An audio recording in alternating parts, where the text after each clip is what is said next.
আসসালামু আলাইকুম, স্বাগত জানাচ্ছি আজকের এই ক্লাসে। আজকে আমরা সমাধান করব যে 9.1 এসএসসি গণিতের 9.1 এর যে তোমাদের অনুশীলনী সমাধানের 8 নম্বরের ক এবং খ। তো 8 নম্বরের ক নাম্বারটা, এই ম্যাথটা বলা গেলে যে এই অধ্যায়ের সর্ববৃহৎ একটা ম্যাথ এবং খুব ইম্পর্টেন্ট একটা ম্যাথ। এই ম্যাথটা করতে গেলে তোমাদের অনেক দেখা যাচ্ছে যে তোমরা গুলিয়ে ফেলো এবং আনসার করতে পারো না। তো পরীক্ষায় বারবার আসে একটা প্রশ্ন, আমরা সহজে এটা সমাধান করে ফেলবো। দেখো 8-এর ক নাম্বারটা যদি আমি সমাধান করি, দেখো সমাধান হচ্ছে 8-এর ক। দেখো এখানে আমাদের কি বলছে, হচ্ছে এটা লেফট হ্যান্ড সাইড থেকে আমাকে রাইট হ্যান্ড সাইড এটা প্রমাণ করতে বলছে, তাই। তো আমরা প্রথমে লেফট হ্যান্ড সাইডটা লিখে নিব, যে লেফট হ্যান্ড সাইড কি দেওয়া আছে দেখো, 10a ডিভাইডেড বাই হচ্ছে 1 মাইনাস হচ্ছে cot a প্লাস এখানে আছে cot a divided by 1 minus হচ্ছে 10a। তো দেখো এটা হচ্ছে আমাদের লেফট হ্যান্ড সাইড, এই যে আমাদের 8-এর কয়ের লেফট হ্যান্ড সাইড, এই যে বাম পক্ষে যা আছে আমি সেটা লিখে নিয়েছি এবং আমাকে ডান পক্ষে এটা প্রমাণ করতে বলছে। তো আমরা বেসিক্যালি যেভাবে ম্যাথ সমাধান করছি এই অধ্যায়ের, যে প্রথমে আমরা অনুপাত ভেঙে সাইন কোজে রূপান্তর করব, তারপর হচ্ছে কি করব, লসাগু করব, এরপর সূত্র প্রয়োগ করব, তাহলে আমাদের ম্যাথটা সলভ হয়ে যাবে। দেখো তাহলে প্রথমে আমাদের যে অনুপাত গুলো আছে প্রত্যেকটা অনুপাতকে আমি কি করব, সাইন অথবা কজে রূপান্তর করব। তো 10 কে আমরা যদি স্টার চিহ্ন অনুপাত বসাই, 10 সমান আমরা জানি হচ্ছে সাইন ডিভাইডেড বাই কি কজ, তাহলে সাইন বাই কি কজ লিখলাম। এরপরে 1 মাইনাস যে কট অনুপাত জানি আমরা হচ্ছে কজ এ ডিভাইডেড বাই হচ্ছে সাইন এ, আমরা বসিয়ে দিলাম। এরপরে প্লাস এখানেও এই যে কটের যে ভ্যালুটা, কটের যে অনুপাত সেটা হচ্ছে আমাদের কি স্টার চিহ্ন অনুপাত আমরা শিখছি কজ বাই হচ্ছে সাইন। ওকে, 1 মাইনাস 10 এর অনুপাত হচ্ছে সাইন এ ডিভাইডেড বাই হচ্ছে কজে। তো আমরা অনুপাত ভেঙে সাইন অথবা কজে, সাইন বা কজে রূপান্তর করে ফেলছি। তো এখন আমাদের লসাগু করার কাজ, এটা বাকি আছে। তো আমরা এখন লসাগু করব। তো যদি দুইটা ভগ্নাংশ থাকে তার মাঝে যদি প্লাস মাইনাস থাকে তাহলে লসাগু করতে হয়। তাহলে উপরে যে মানটা আছে আমি সেটা লিখে নিই, যে সাইন এ ডিভাইডেড বাই হচ্ছে কজে। আর এখানে দেখো 1 নিচে একটা ভগ্নাংশ, 1 মাইনাস কজ বাই সাইন আছে। তাহলে 1 এর নিচে কিন্তু আমাদের কি আছে, 1 এর নিচে হর আছে 1, তার 1 এবং সাইনের লসাগুটা কি হবে, লসাগু হবে সাইনের লসাগু। তো সাইনের লসাগু হওয়ার পর সাইন দিয়ে যদি আমি 1 কে গুণ করি তাহলে কত হবে, সাইনে মাইনাস এই সাইন দিয়ে যদি আমি সাইনের ভাগ করি তাহলে কত হবে 1, 1 দিয়ে কজের গুণ করবে, এই যে কজ, এই কজকে গুণ করলে কত হবে কজে। ওকে, আশা করি তোমরা বুঝতে পারছো লসাগুটা। এরপর হচ্ছে প্লাস দিয়ে আমরা উপরে যা মান আছে আমরা সেটা লিখে নিব, cos a ডিভাইডেড বাই হচ্ছে sin a। এরপরও আমরা লসাগু করব, নিচের যে মানটা আছে সেটা লসাগু করব, কি হবে 1 এবং cos এর লসাগু হবে cos a। তো cos দা যখন 1 কে গুণ করব তাহলে হবে কি cos a, তারপরে মাইনাস এই cos এবং cos চলে যাবে, থাকবে 1, 1 দিয়ে sin এর যখন গুণ করব তখন হবে কি sin a। আশা করি তোমরা এইটুকু বুঝতে পেরেছো। আচ্ছা, এখন যেহেতু দুইটা ভগ্নাংশ আছে, দেখো প্রথম যে পদটা দেখো, এটা একটা ভগ্নাংশ, এটা একটা ভগ্নাংশ। তো দুইটা ভগ্নাংশ যদি ভাগ অবস্থায় থাকে তাহলে প্রথম ভগ্নাংশ ঠিক থাকবে, দ্বিতীয় ভগ্নাংশ বিপরীতকরণ হয়ে যাবে, মানে হর যাবে লবে, লব যাবে হরে, এটা কিন্তু আমরা জানি। তো এখন আমরা যেটা করতে পারি সেটা হচ্ছে প্রথম ভগ্নাংশটা আমি এইভাবে লিখবো, দেখো সাইন এ ডিভাইডেড বাই হচ্ছে কজ এ। কোন ভগ্নাংশটা লিখলাম একটু খেয়াল করো, এই যে sine A divided by cos A, এই ভগ্নাংশটা আমি লিখছি। এরপরে এই পরের ভগ্নাংশটা কি করব, যেহেতু এই ভগ্নাংশের সাথে দ্বিতীয় ভগ্নাংশটা কি আছে, ভাগ আছে, তাহলে আমরা কি করব, প্রথম অংশ লেখার পরে যখন আমি গুণ দিব, এই যে যে দ্বিতীয় ভগ্নাংশটা আছে এই ভগ্নাংশটা বিপরীতকরণ হয়ে যাবে। তার মানে কি, এই যে যে হরে যে মানটা আছে সাইন, এই সাইন যাবে লবে, সাইন যাবে কোথায় লবে, এই যে আমি সাইন দিলাম। এরপর এই যে সাইনে মাইনাস কজ, যে লবে যে মানটা আছে সেটা যাবে হরে, তাহলে এই যে সাইনে মাইনাস কজ আমি এইভাবে লিখলাম। আশা করি তোমরা বুঝতে পেরেছো। এরপরে যে প্লাস, এখানেও সেম ভাবে আমরা এই যে কি করব, কজ এ ডিভাইডেড বাই কি রাখলাম, সাইনে রাখলাম, গুণন দিলাম। এখন দেখো আমরা এখানে কি দেব, গুণন দেব। এরপর এই যে দ্বিতীয় যে ভগ্নাংশটা আছে এটা উল্টে যাবে, তাহলে কজ এ নিচে যাবে কি কজ এ মাইনাস হচ্ছে কি সাইন এ। আশা করি তোমরা এইটুকু বুঝতে পেরেছো। এইটুকু যদি বুঝে থাকো তাহলে আমরা কি করতে পারি দেখো। তো এখন এই যে সাইন এবং সাইন, দেখো এই সাইন এবং এই সাইন দুটা কি বোঝাচ্ছে? গুণ বোঝাচ্ছে। তো এই সাইন এবং সাইন যদি লব এবং লব গুণ করি তাহলে কি হবে? সাইন স্কোয়ার এ হবে। আর এখানে কজ ইন্টু এই যে সাইনে মাইনাস কজ, এই যে হরের যে মানটা আছে, এই ভগ্নাংশের হর, এই ভগ্নাংশের হর, এই দুইটা কি বোঝাচ্ছে? গুণ বোঝাচ্ছে। তাহলে এই কজ ইন্টু সাইনে মাইনাস কজ আমরা গুণ আকারে লিখবো। কি করব? যে cause into sine A minus হচ্ছে কি কজ এ, আমরা এইভাবে গুণ আকারে লিখলাম। এরপরে এই যে এখানে প্লাস, এই যে প্লাস, এরপরও ডান পাশে যেটা করব সেটা সেম ভাবে এই কজ এবং কজ যদি তুমি গুণ করো তাহলে কি হবে? কজ স্কোয়ারে। এরপর এই যে সাইন, এই যে আমাদের যে মানটা আছে এই সাইন এবং এই যে হরের যে কজ মাইনাস সাইন, এই দুটার সাথে গুণ বোঝাচ্ছে। তাহলে আমি এখানে কি করব? গুণ করে দেবো যে sine A into cos A minus sine A. আশা করি তোমরা এইটুকু বুঝতে পেরেছো। ওকে, এখন আমরা একটু এই পাশে করব। দেখো আমরা যদি এখানে করি তাহলে কি হয়? তো এখন আমাদের কাজ হচ্ছে এই এখানে একটা ভগ্নাংশ পাচ্ছি, এখানে একটা ভগ্নাংশ পাচ্ছি, তার মানে কি লসাগু করতে হবে। কিন্তু আমাদের একটু খেয়াল করতে হবে, সেটা হচ্ছে দেখো এই যে এইটার যে কজ সাইন, এটা ডাজ নট ম্যাটার, এটা কোনো ব্যাপার না। তবে তোমার যেটা খেয়াল করতে হবে সেটা হচ্ছে সাইনে মাইনাস কজ, এখানে আছে সাইনে মাইনাস কজ, বাট এখানে আছে কজে মাইনাস সাইন। তো এখানে আর এখানের মধ্যে কি ডিফারেন্ট? তো এখানে ডিফারেন্ট রাখা যাবে না। যদি লসাগু ভালোভাবে করতে হবে তাহলে এখানে প্রথমে সাইন আছে আর এখানে প্রথমে কি আছে? কজ আছে। তাহলে এই যে সাইনটাকে আমার কি নিয়ে আসতে হবে? প্রথমে নিয়ে আসতে হবে, তাহলে আমাদের লসাগু করতে সুবিধা হবে। আর এইটা যখন আমি মাইনাস সাইনটাকে সামনে নিয়ে আসবো, মানে এই কজের জায়গায় নিয়ে আসবো, তখন আমি কি করতে পারি? তখন যেটা করব, এই যে মাইনাস, এই সাইনের আগে যে মাইনাসটা আছে এটা আমি প্রথমেই মাইনাসটা কমন নিয়ে নেব। যখন কমন নিব তখন আমি এই ফরম্যাটে লিখতে পারবো। দেখো কিভাবে নেই। তাহলে প্রথম যে ভগ্নাংশটা আছে যা আছে আমি তাই লিখবো। তাহলে প্রথম ভগ্নাংশ কি আছে? সাইন স্কোয়ার ডিভাইডেড বাই প্রথম যে ভগ্নাংশটা আছে, তাহলে কি আছে? Sine square A divided by হচ্ছে cos A, cos A into sine A minus cos, sine A minus হচ্ছে কজ এ। যে অবস্থায় আছে আমি সে অবস্থায় লিখলাম। এরপরে প্লাস, এই যে প্লাস লিখলাম। এরপরে আছে হচ্ছে কজ স্কোয়ার, আমার লবে আছে হচ্ছে কজ স্কোয়ার, আমরা লিখছি। এরপরে এখানে আছে সাইন এ, তাহলে আমরা সাইনে লিখলাম। এরপর দেখো এর আগে কিন্তু আমি বলছি মাইনাস কমন নেব, তাহলে এখানে আমি একটা মাইনাস কমন নিলাম। কি কমন নিলাম? মাইনাস কমন নিছি, কিন্তু দেখো মাইনাস কমন নিছি। ওকে, সাইনে লিখলাম, এরপরে ব্র্যাকেটটা দিলাম। এখন আমি টার্গেট হচ্ছে সাইনেরটা সামনে নিয়ে আসার জন্য, যেহেতু এখানে প্রথমে কজ আছে। তাহলে এই মাইনাস, দেখো এই সাইনের আগে কি আছে? মাইনাস। এই মাইনাস এবং এই মাইনাস যখন গুণ করব, মাইনাসে মাইনাসে কি হয়ে যাবে? প্লাস হয়ে যাবে। তাহলে প্লাস কত লিখতে পারি? সাইনে লিখতে পারি। দেখো কি লিখতে পারি? প্লাস সাইনে লিখতে পারি। ওকে, এরপরে দেখো এই কজের আগে কি আছে? প্লাস। প্লাসে মাইনাসে কি হবে? এই যে মাইনাস। তাহলে মাইনাস কি হবে? কজে। একটু বোঝার চেষ্টা করো। দেখো আমি যখন মাইনাসটা কমন নিয়েছি, দেখো আমি যখন মাইনাসটা কমন নিয়েছি, যে মাইনাস দিছি, তারপর আমার সাইন, যেহেতু আমি এই সাইনটা আগে লিখবো, যেহেতু এখানে আমার প্রথমে সাইন আছে, তো এই সাইনটা আগে লেখার জন্য এই সাইনের আগে মাইনাস ছিল, এই মাইনাস এবং এই মাইনাস গুণ করলে কি হবে? প্লাস হয়ে গেল। আর প্লাস তখন আমি কি লিখতে পারি? Plus sign. এই সাইনের আগে কি আছে? প্লাস আছে। ওকে, আবার এই যে কোজের আগে কি আছে? কোজের আগে প্লাস আছে। তো প্লাসে এবং মাইনাসে, যে প্লাস এবং মাইনাস কি হবে? এই যে মাইনাস, মাইনাস কি? কোজে। আশা করি তোমরা এই মাইনাসের ব্যাপারটা তোমরা এখানেই ভুল করো, এখানেই যাওয়ার পরে আর ম্যাথটা সমাধান করতে পারো না এইটুকু করার পর।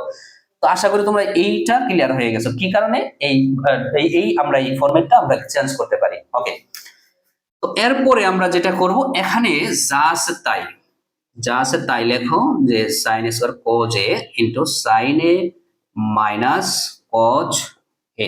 ওকে, এরপর এই যে মাইনাসে প্লাসে, এই মাইনাস আর এই প্লাসটা কি করে দাও?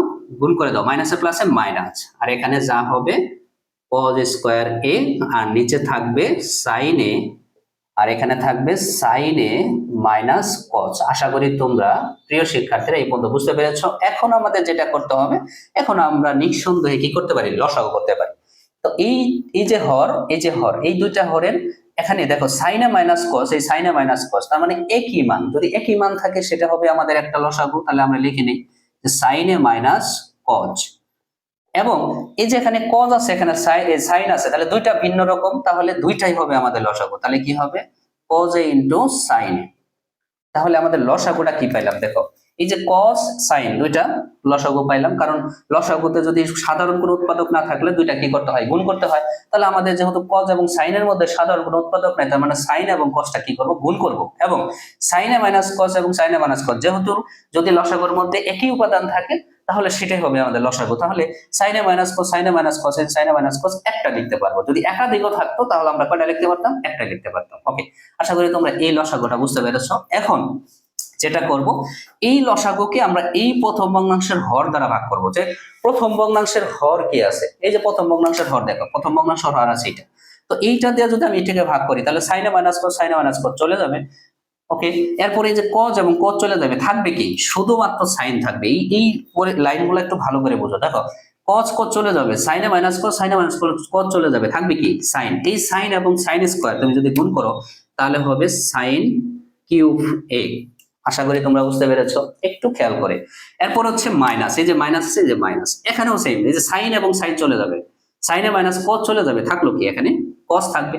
কজ দিয়ে যদি কজ স্কয়ারের গুণ করো তাহলে কি হবে? কজ কিউব এ হবে।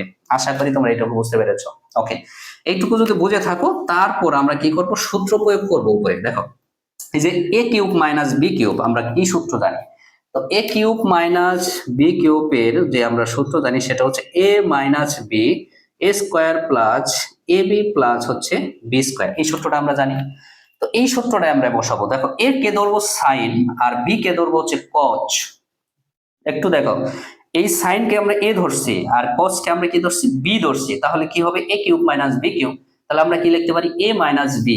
তাহলে এর জায়গায় সাইন লিখবো, বি এর জায়গায় কজ লিখবো। তাহলে sine A minus cos A into A square জায়গায় লিখবো সাইন, তার মানে সাইন স্কয়ার প্লাস এর জায়গায় লিখবো সাইন এবং বি এর জায়গায় লিখবো কজ, তাহলে sine into cos plus B square, B হচ্ছে আমার কজ, তাহলে বি স্কয়ার হচ্ছে কজ স্কয়ার। ওকে ওকে, এখন আমরা এই মানটা এখন বসাই দেবো। তাহলে এর মান কত? এ হচ্ছে আমাদের সাইন, তাহলে এ মাইনাস বি, তাহলে হচ্ছে কি? Sine A minus cos A, আমরা এটা বসালাম। এরপরে A square plus A B plus B square. A হচ্ছে আমার কি? সাইন, তাহলে এ স্কয়ার মানে sine square A plus A B.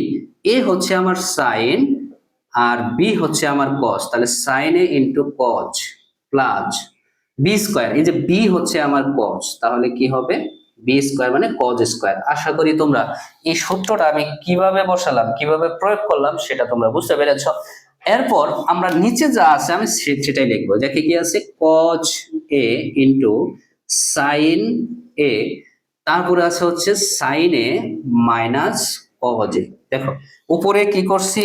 যার সূত্র বসাইছি, উপরে A cube minus B cube সূত্র বসাইছি, আর নিচে যা আছে আমি সেটাই লিখছি। তাহলে আমি সূত্রটা একটু মুছে দেই, তোমরা নোট করে নিও। তো এখন যেটা করব, দেখো এই যে সাইনে মাইনাস কস, খেয়াল করো, এই যে সাইনে মাইনাস কস এবং এই সাইনে মাইনাস কস কি কেটে দিতে পারি আমরা। আচ্ছা, দেওয়ার পর এখন যেটা হবে, দেখো এই যে সাইন স্কয়ার আর কজ স্কয়ারটা আমরা একসাথে লিখতে পারি। দেখো, sign square A plus cos square এ আমরা একসাথে লিখলাম। এই যে সাইন স্কয়ার আর কজ স্কয়ার একসাথে লিখছি, প্লাস থাকে হচ্ছে সাইন ইনটু কজ, এই যে সাইন এ ইনটু হচ্ছে কজ এ। ওকে, আশা করি বুঝতে পেরেছো। নিচে যে মানটা থাকবে সেটা হচ্ছে কজ এ ইনটু হবে সাইন এ। বুঝতে পেরেছো কিনা বলো? আমি বিশ্বাস রাখি যেভাবে ডিটেলসে ধীরে ধীরে ম্যাথটা করাচ্ছি, আশা করি তোমরা বুঝতে পেরেছো। ওকে, এখন যে কাজটা করব, আমরা সূত্র প্রয়োগ করব। আবার সূত্র প্রয়োগ করবো, যেমন sine square plus cos square সমান কত? 1। জানো কিন্তু সেটা তোমরা, আমরা বেসিক ক্লাসে সেটা শিখিয়েছিলাম যে সাইন স্কয়ার প্লাস কজ স্কয়ারের একটা সূত্র আছে, যে ত্রিকোণমিতিক সূত্র, সেটা সমান কত? 1। ওকে, তারপরে plus sine A into cos A, sine A into cos A, নিচে আছে কজ এ, ব্র্যাকেট দিতে হবে না, এটা কেটে দাও, তাহলে কজ এ ইনটু হচ্ছে সাইন এ। ওকে, তো এখন যে কাজটা করবো সেটা হচ্ছে, দেখো 1 এর নিচেও কি আছে? কজ এ ইনটু সাইন এ আছে, এই সাইন এর নিচেও সাইন এ ইনটু কজ এর নিচেও কজ এ ইনটু সাইন এ আছে, তা আলাদা করে দিব। তো এখন যেটা কাজ করব, 1 ডিভাইডেড বাই কি আছে? কজ এ ইনটু হচ্ছে সাইন এ, তারপর হচ্ছে যে প্লাস, এই সাইন এ কি আছে সাইন এ ইন্টু কি আছে সাইন এ ইন্টু হচ্ছে কজ এ ডিভাইডেড বাই হবে কজ এ ইন্টু সাইন এ। দেখো এখানে যে কাজটা করছে কি করছে, শুধু এই ওয়ান এর নিচে এই মানটা আছে এটা বসাই দিছি, প্লাস যে প্লাস, আবার এই সাইন এ ইন্টু কজ এর নিচে কি আছে কজ এ ইন্টু সাইন আছে সেটা আমি বসিয়ে দিছি। এইটুকু কাজ করছে, আর কিছু কিন্তু কাজ করি নাই। ওকে, এখন যে কাজটা করতে পারি আমরা, দেখো যে সমান এই যে ওয়ান এর নিচে কজ আছে, তাহলে ওয়ান ডিভাইডেড বাই কি হবে কজ হবে, ইনটু এই যে ইনটু আছে তাহলে ওয়ান এর নিচে কি আছে সাইন আছে, সেটা আমরা আলাদা করে দিলাম, প্লাস এখানে একটু কাটাকাটি করতে পারি, দেখো যে কজ কজ চলে যাবে এবং সাইন কেটে দিতে পারি, তাহলে এইটুকুর মান হচ্ছে কত 1। আশা করি তোমরা এইটুকু বুঝতে পেরেছো। এরপর এই যে 1/cos সমান আমরা কি লিখতে পারি sec এ, আর 1/sin সমান আমরা কি লিখতে পারি cosec এ, তারপরে প্লাস হচ্ছে কত 1। দেখো আমাদের যে রাইট হ্যান্ড সাইডে চেয়েছিল sec a into cosec a plus 1, দেখো আমরা পেয়েছি কিনা sec a into cosec a plus 1। তো আশা করি আমরা এই যে অনুপাত বসালাম কিন্তু 1/cos সমান কি sec আর 1/sin সমান কি cosec, এটা কিন্তু আমরা অনুপাত বেসিক ক্লাসে শিখেছি বা ত্রিকোণমিতিক অনুপাত তোমরা জানো। তাহলে এটাকে আমরা লিখতে পারি কি রাইট হ্যান্ড সাইড। তো লেফট হ্যান্ড সাইড এবং রাইট হ্যান্ড সাইড কি প্রুফ, তুমি এখানে লিখতে পারো লেফট হ্যান্ড সাইড সমান রাইট হ্যান্ড সাইড কি লিখতে পারো প্রুফ লিখে দিতে পারো। তো এই ছিল 8 এর ক নাম্বারটা। আশা করি তোমরা, আমি খুব সহজে সমাধান করলাম, আশা করি তোমরা বুঝতে পেরেছো। তো আশা করি তোমরা এই ক নাম্বারটা বুঝতে পেরেছো। এখন আমরা সমাধান করব হচ্ছে খ নাম্বারটা। তো দেখো আমাদের ক নাম্বারের মতোই, তবে খ নাম্বারটা আমরা খুব সহজেই ছোট করে ম্যাথটা করে ফেলবো, ইজি একটা ম্যাথ। দেখো ওকে, তো আমাদের খ নাম্বার সমাধান। তো খ নাম্বারে কি দেওয়া আছে, এই যে আমাদের লেফট হ্যান্ড সাইড দেওয়া আছে এটা সমান হচ্ছে কত 1, এটা আমাদের প্রমাণ করতে বলছে। তাহলে আমরা এখানে লিখবো লেফট হ্যান্ড সাইড। ওকে, লেফট হ্যান্ড সাইড আমরা এখানে লিখবো কি আছে, দেখো 1 ডিভাইডেড বাই আছে কি 1 divided by 1 plus tan square a plus 1 divided by 1 plus cot square a। তো এটা হচ্ছে আমাদের কি লেফট হ্যান্ড সাইড। তো আমাদের রাইট হ্যান্ড সাইডে প্রমাণ করতে হবে কত 1। তো আমরা এটাকে কিভাবে করতে পারি, দেখো 1 ডিভাইডেড বাই, আমরা এটা সাইন করে রূপান্তর না করেও করতে পারি, যেমন 1 প্লাস tan স্কয়ার। দেখো আমরা কি শিখেছিলাম না sec স্কয়ার সমান সূত্র শিখেছিলাম 1 প্লাস কি tan স্কয়ার a। আবার শিখেছিলাম যে cosec স্কয়ার a, একটা সূত্র শিখেছিলাম 1 প্লাস হচ্ছে কি cot স্কয়ার a। তো এই দুইটা সূত্রই আমি এখানে কি করব প্রয়োগ করব। দেখো 1 প্লাস tan স্কয়ার সমান আমরা কি লিখতে পারি sec স্কয়ার, তাহলে আমি এখানে বসাই দিলাম sec স্কয়ারে প্লাস এই যে প্লাস, এরপর 1 divided by 1 plus cot square, এই যে 1 প্লাস cot স্কয়ার সমান কি বসাবো cosec স্কয়ার, এই যে এখানে বসাবো cosec স্কয়ার a। ওকে, তো এই 1 প্লাস আমরা আবার অনুপাত শিখছি, দেখো 1 বাই sec a সমান আমরা অনুপাত শিখছিলাম হচ্ছে কি cos a, আরেকটা অনুপাত শিখছিলাম 1 বাই cosec a সমান হচ্ছে sin a, কত sin a। তো এই অনুপাত দুটো আমরা বসাবো, তাহলে 1 বাই sec a সমান কি বসাইতে পারি cos, তাহলে আমি 1 বাই sec স্কয়ারের জায়গায় আমি কি বসাতে পারবো cos square a plus 1 by cosec, এই যে 1 বাই cosec সমান অনুপাত কত sin, আমরা এখানে বসাবো কি sin, যেহেতু স্কয়ার আছে আমরা স্কয়ার দিয়ে দিব। তো এখন দেখো এই cos square plus sin square সমান কত, cos square plus sin square সমান কত 1 আমরা শিখেছি, তাহলে এই যে আমরা 1 বসালাম, সূত্র প্রয়োগ করলাম। দেখো তো আমাদের রাইট হ্যান্ড সাইডে যে 1 চেয়েছিল সেটা তুমি পেয়েছো কিনা, আমরা পেয়ে গেছি। তার মানে এটা হচ্ছে আমাদের কি রাইট হ্যান্ড সাইড। তো আমরা এখানে অতএব লিখতে পারি লেফট হ্যান্ড সাইড সমান রাইট হ্যান্ড সাইড কি প্রুফ। আশা করি প্রিয় শিক্ষার্থী বন্ধুরা তোমরা এই 8 এর ক এবং খটা সহজে বুঝতে পেরেছো। এরপরে বুঝতে কোথাও সমস্যা হলে তাহলে অবশ্যই কমেন্ট করবে, আমি তোমাদের পুনরায় বুঝিয়ে দিব। আর আমাদের যেহেতু অনুশীলনীর ধারাবাহিকভাবে আমাদের অনুশীলন সমাধান যাচ্ছে, এরপরে আমাদের top CQ top MCQ class যাবে, অধ্যায়ের প্রতিটা অধ্যায়ের কিন্তু ক্লাস যাচ্ছে। তো অবশ্যই চ্যানেলটি সাবস্ক্রাইব করবে এবং আমাদের টপ মেরিট এডুকেশন ফ্যামিলির পাশে থাকবে। তো সবাই ভালো থাকো, সুস্থ থাকো, দেখা হবে পরবর্তী কোনো ক্লাসে। আল্লাহ হাফেজ।